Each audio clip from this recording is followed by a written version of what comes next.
Setiap subuh, suara azan terdengar di sudut-sudut Cimahi dari masjid besar.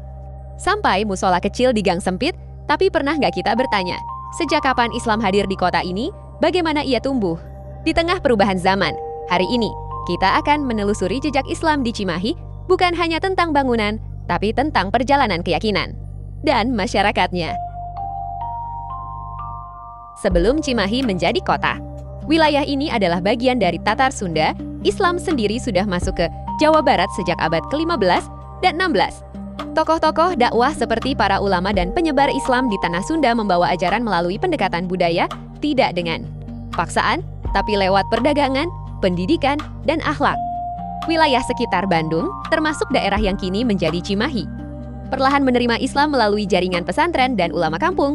Dari surau kecil, dari pengajian sederhana, Islam mulai berakar. Salah satu simbol perkembangan Islam di kota ini adalah berdirinya masjid-masjid besar, Masjid Agung. Cimahi menjadi pusat kegiatan keagamaan masyarakat, bukan hanya tempat salat, tapi juga tempat belajar, diskusi, dan kegiatan sosial. Di berbagai sudut Cimahi dan sekitarnya, pesantren tumbuh dan berkembang. Pesantren bukan hanya tempat belajar agama, ia adalah pusat pembentukan karakter. Santri belajar fikih, tafsir, hadis, tapi juga belajar disiplin, akhlak, dan tanggung jawab sosial. Banyak tokoh agama di Cimahi lahir dari sistem pendidikan ini. Mereka kemudian kembali ke masyarakat menjadi imam, guru, dan pembimbing. Disinilah Islam berkembang bukan hanya secara jumlah, tapi juga kualitas.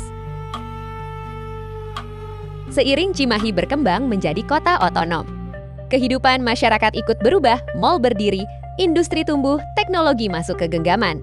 Tapi, menariknya, kehidupan Islam tetap berjalan.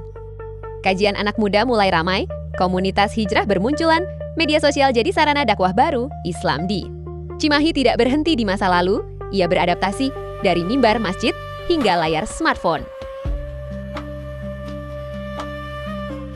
Cimahi dikenal sebagai kota yang relatif harmonis, Islam menjadi mayoritas.